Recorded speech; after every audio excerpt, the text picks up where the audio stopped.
Price Lord. கர்த்தர் நல்லவர், அவர் கிருபை என்றும் உள்ளது. உங்கள் எல்லாருக்கும் இயேசுவின் நாமத்தினால அன்பின் வாழ்த்துக்களை தெரிவித்துக் கொள்கிறேன். கடந்த 7 மாதங்கள் ஆண்டவர் கிருபையாய் நம்மளை பாதுகாத்து இந்த 8வது மாதத்துக்குள்ள பிரவேசிக்க பண்ணியிருக்கிறார். இந்த 8வது மாதத்திலையும் கர்த்தர் கொடுக்கிற ஒரு நல்ல ஒரு வாக்குத்தத்தம், எங்களுடைய ஊழியத்தின் மூலமாக கர்த்தர் உங்களுக்கு தருகிற ஒரு நல்ல வாக்குத்தத்தம், நமக்கு தருகிற வாக்குத்தத்தம். ஆதியாகமம் 26வது அதிகாரம் 3வது வசனத்துல ஆண்டவர் ஈசாக்கை பார்த்து சொன்ன வார்த்தையை நமக்கும் சேர்த்து நினைப்பூட்டும்படியாக இந்த மாதத்துல கர்த்தர் கிரியை செய்யும்படியாக தருகிறார். நான் உன்னோட கூட இருந்து உன்னை ஆசீர்வதிப்பேன் என்று அன்றைக்கு ஈசாக்குக்கு கர்த்தர் வாக்கு கொடுத்து, அதே போல அந்த தேசத்துல அந்த ஈசாக்கு வசிக்கும் போது ஆசீர்வதித்தவர் இந்த நாட்களையும் நம்முடைய வாழ்க்கையிலையும் அதே ஆசீர்வாதத்தை தருவேன் என்று வாக்கு கொடுக்கிறார். நிச்சயமாகவே இந்த மாதத்துல கர்த்தர் உங்களோடு இருந்து உங்களை நிச்சயமாய் ஆசீர்வாதிப்பார். உங்களுடைய காரியத்துல ஒரு ஆசீர்வாதத்தை பார்ப்பீங்க. ஏன்னா அன்னைக்கு ஈசாக்கை பார்த்து ஆண்டவர் சொல்றாரு, ஆதியாகமம் 26:3 இந்த தேசத்திலே வாசம் பண்ணு, நான் உன்னோட கூட இருந்து உன்னை ஆசீர்வதிப்பேன்னு சொல்றாரு. எப்போதுமே கர்த்தர் கொடுக்கக்கூடிய ஒரு வார்த்தையை நம்ம கீழ்ப்படிஞ்சு போகும்போது, அவர் சொல்லக்கூடிய வார்த்தைக்கு உபை பண்ணி நம்ம அக்செப்ட் பண்ணிட்டு போகும்போது, நிச்சயமா அந்த இடத்துல ஒரு எதிரடையான காரியங்கள் இருந்தா கூட நம்மளை அந்த எதிரடையான காரியங்கள் எல்லாம் நமக்கு நன்மையாய் மாற்றி நம்மளை ஆசீர்வதிக்க தேவனால் முடியும். ஏன்னா அந்த இடத்துல ஆண்டவர் சொல்றாரு, இந்த தேசத்துல வாசம் பண்ணுங்கிறாரு.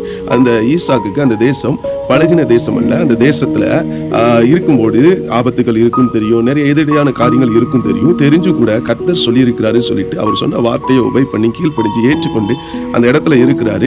பல ஆசீர்வாதங்கள் அந்த இடத்துல பார்க்கிறாரு. முதல் ஆசீர்வாதம் என்ன தெரியுமா? அந்த தேசத்தை ஆளக்கூடிய ராஜாவுடைய கண்கள்ல தேவன் தயவு கிடைக்க பண்ணினார். எப்போதுமே ஒரு தேசத்துல இருக்கிறாங்கன்னா அந்த தேசத்துல அவங்களுக்கு மேல உள்ள அதிகாரி கண்கள்ல தயவு கிடைச்சாலே போதும்னு சொல்லி இருக்கிற காலத்துல அந்த தேசத்துல ஆளக்கூடிய ராஜாவுடைய கண்கள்லயே கர்த்தர் தயவு கிடைக்க பண்ணுகிறார். என்ன பண்ணினார் தெரியுமா?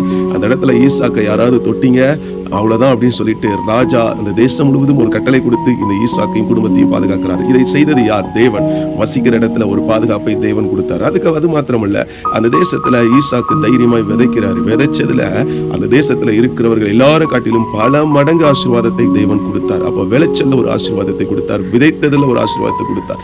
அது மாத்திரம் இல்லைங்க, அவர் முயற்சிகளை எடுத்து சில காரியத்தை செய்யறாரு. தன்னுடைய தகப்பன் தோண்டி வச்ச அந்த துறவுகள் எல்லாம் திரும்ப தோண்டிக்கிட்டு இருக்கிறாரு. தோன்றி அவர் என்னென்ன முயற்சிகள் எடுத்தாரோ அந்த முயற்சியில எல்லாம் கர்த்தர் ஒரு பெருக்கத்தை கொடுத்தார். அந்த முயற்சியோட பலனை மற்றவங்க பிடுங்கி கொண்டு போனாங்க. ஆனா அவர் விடல, அவர் போய்கிட்டே இருக்கிறார் அவருடைய காரியத்துல. அடுத்தடுத்த துறவுகளை, ஏசைக்கு போனா பரவாயில்ல, சித்தனா போனாலும் பரவாயில்ல, அடுத்தது தோன்றார் ரெகோபோத் உண்டாச்சு, அதுக்கப்புறம் தோன்றார் பெயர்செபா உண்டாக்குறது. இப்படி அவர் செஞ்ச முயற்சியில எல்லாம் கர்த்தர் சக்சஸ் பண்ணுவார். இதற்கெல்லாம் கீவேர்டு இவர் செஞ்ச காரியம் என்னன்னு கேட்டா, தேவன் சொன்ன ஒரே வார்த்தை, இந்த தேசத்துல நீ வாசம் பண்ணு. அதே மாதிரிதான் உங்க வாழ்க்கையில ஒருவேளை எதிரடையான காரியங்கள் இருக்கிற, வசிக்கிற இடத்துலயோ, வேலை பார்க்குற இடத்துலயோ, குடும்பத்திலேயோ, இல்லைனா கணவன் மனைவியின் இடத்துலயோ, பிள்ளைகள் பெற்றோர் இடத்துலயோ, இல்லைனா சொந்தத்துல ஏதோ ஒரு காரியத்துல நீங்க எதிரடையான காரியங்களை நீங்க சந்திச்சுக்கிட்டு இருக்கீங்களா?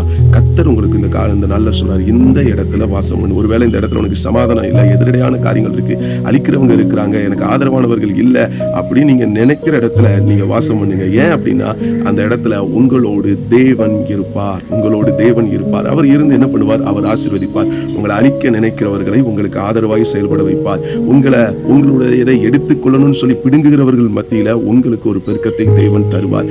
உங்களை சுற்றி இருக்கிறவங்க இவங்கெல்லாம் அப்படியே போயிருவாங்கன்னு நினைக்கிற இடத்துல நீங்கள் பிரயாசப்பட்டு விதைக்கிறதுல பல மடங்கு நன்மைகளை பார்ப்பீங்க. அப்ப இதெல்லாம் நடக்கணும்னா தேவன் உங்களுக்கு சொன்ன இடத்துல, தேவன் உங்களுக்கு தந்த இடத்துல, தேவன் உங்களுக்கு கொடுத்த வாழ்க்கையில தேவன் கிரியை செய்யணும்னா அதுல வாழுங்க, அதுல இருங்க.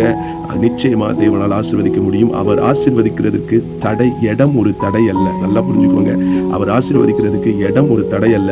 வாழ்க்கையில உங்களோடு பயணிக்கிறவர்கள் ஒரு தடை அல்ல. அவர் ஆசீர்வதிக்கணும்னு நினைச்சு ஆசீர்வதிச்சுவார். அவ்வளவுதான். அதுக்கு ஒண்ணு செய்ய வேண்டியது, அவர் தந்த இடத்துல, அவர் தந்த மனைவியின் இடத்துல, அவர் தந்த குடும்பத்தின் இடத்துல, அவர் தந்த கணவன் இடத்துல, அவர் தந்த பிள்ளைகள் இடத்துல, அவர் தந்த வாசஸ்தலத்துல, அவர் தந்த தேசத்துல, அவர் தந்த வேலையில, அவர் தந்த தொழில, கர்த்தாவே நீங்க என் கூட இருந்தா போதும்னு சொல்லிட்டு அமைதியா இருங்க. அவர் தந்த ஊழியத்திலையும் சரி அமைதியா இருங்க. நிச்சயமா கர்த்தர் உங்களோடு கூட இருந்து உங்கள் விளைச்சலை பெருக பண்ணுவார்.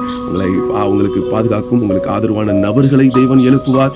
அது மாத்திரம் இல்லைங்க, நீங்க எடுக்கிற முயற்சியில எல்லாம் பெருக்கத்தை தருவார். முயற்சி எல்லாம் மற்றவன் பிடிங்கிட்டு போனாலும் உங்களுடைய பெருக்கத்தை யாராலும் பிடுங்க முடியாது. நிச்சயமா இந்த மாதம் கர்த்தர் உங்களோடு கூட இருந்து உங்களை ஆசீர்வதித்து உங்களை பெருக பண்ணுவார்.